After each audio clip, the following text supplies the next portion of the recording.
Welcome to the Tow Centre's Censor Journalism Weekend. And first of all, to say I'm Emily Bell, I'm the Director of the Tow Centre. It's great to have you all here. One of our aims at the Tow Centre is to start doing research projects in a slightly different way, which match, if you like, kind of academic capability with industry need and inquiry, and with actually teaching our students. And this kicks off a year of what we hope will be a really interesting project for us on censor journalism. This is the first workshop. One of the aims of doing this kind of project is to try and kick off or have a group of usually about sort of 30 to 60, we probably got on the high end of that, people who are really sort of heavily involved in the field or interested or have some interest in producing work with us all in the room together to have a really intensive and productive discussion about it. We'll be producing why are we doing censor, why are we doing censor journalism? I think probably everybody looking around and seeing the people we've got in the room knows why this is a relevant and interesting field for us to be looking at the moment. But obviously, we've been teaching our students now fairly kind of intensive data courses for the last couple of years. It's clear that in the field, it's really valuable for students and journalists to understand how to collect and understand the collection of data and the new types of techniques that are involved in that. What we want to achieve from, I guess, today and sort of and tomorrow, building more skills and knowledge about the field, helping people in the room build their networks a little bit and finding maybe other people who can help them. We want to help set the Tow censor agenda for the next 12 months and find out what we think the really great opportunities are. They may not all emerge. I'm sure they won't all emerge over this weekend, but some of them might. And then sort of really importantly, to produce and uncover ideas for projects that we can actually fund and help you with. So if somebody is in the room and thinks, this would be a great thing to do, but I know they have the time, the money, or the people, this is hopefully the beginning of a place where we can help you to deliver some of that. So, as I say, we're very grateful that you've given up your extremely sunny Saturday for this air-conditioned splendor. And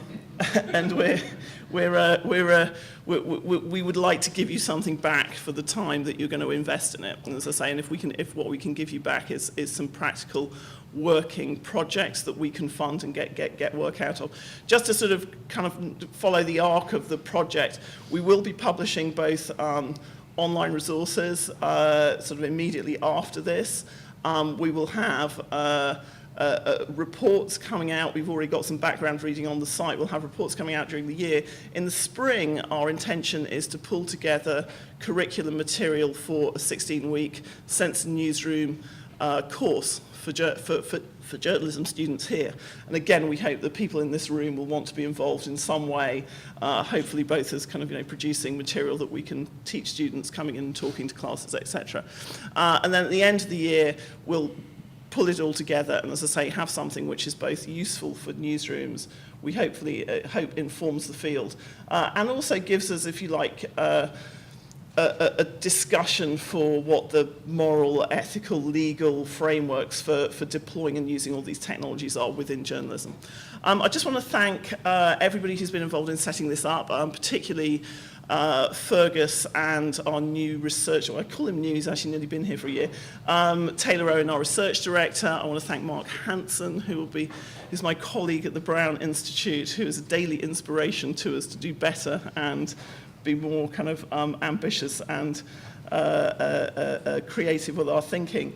And I want to thank as well, they're not in the room, our sponsors, but I do want to thank the Knight Foundation and the Tow Foundation, because the Tow Knight projects at the core of this will be producing another kind of, I think, sort of between 6 and a dozen projects over the next couple of years of this type, but this is our first one. So we're very grateful for them for providing the cake and the funding for your projects. There's a hashtag, of course, which is TowSense, as opposed to town nonsense, which is a hashtag we've reserved for other occasions. I'll be around today, and I will be seeing some of you, I think, sort of, come and say hi, come and talk individually. I'm going to hand over now to Fergus and Taylor. I say that, I can't now see them. Oh, sorry, yes, they're there. I have terrible vision. It's like, no, it's a European thing. Can't see to the right.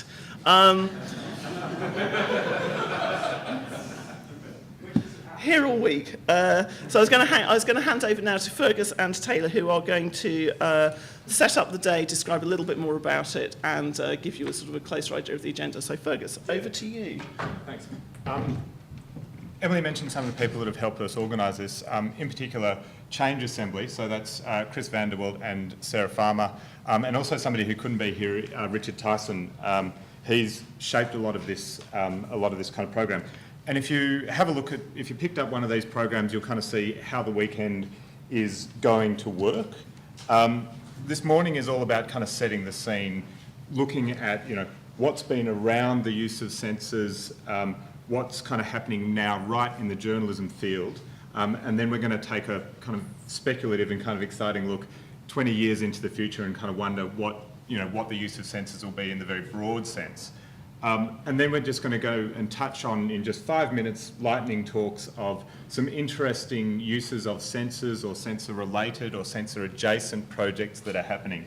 And there's a bunch of people who I can see who've prepared and put in time, so thank you very much for that. In the afternoon of today will be the first set of ideation labs, and that's where the kind of meat of what Emily talked about is going to happen, where we're going to be coming up with hopefully opportunities and ideas for future projects. Some of them hopefully will be with the Tau Centre, some of them you guys will be able to and will want to be able to realise on your own. But talk to us, we want to hear about anything that kind of comes out of today, and we'll be collecting names and ideas so that the kind of conversation will continue. Tomorrow morning, the first thing is a lab session that Emily Bell will lead, which is, again, focused very, very tightly on journalism and media and sensors. She talked about some of the kind of legal and ethical conundrums that you might face. We're hopefully going to set up how you might navigate those and also look at some of the really kind of big opportunities. And then we'll go into another session of labs focused very, very tightly around kind of journalism and sensors. And, the kind of conversation that we've been having is, what are the projects that you could see winning a kind of Pulitzer that use sensors? So kind of important questions there. There are demos today at lunchtime where you'll be able to kind of see some of the hardware. Matt Waite and his team have been kind of pulling out soil from various Columbia gardens.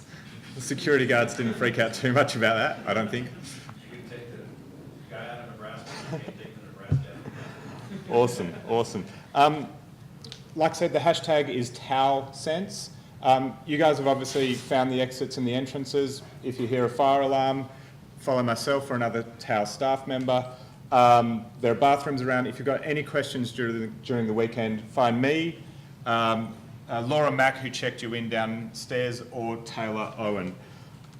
Taylor.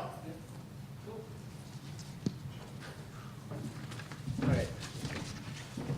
So I'm the research director here, and one of the cooler things about the job is, as we've been conceiving of these projects and figuring out who should be involved in them, more often than not, they're in the building, the sort of best people in the world in some of these spaces, or definitely in the Columbia network.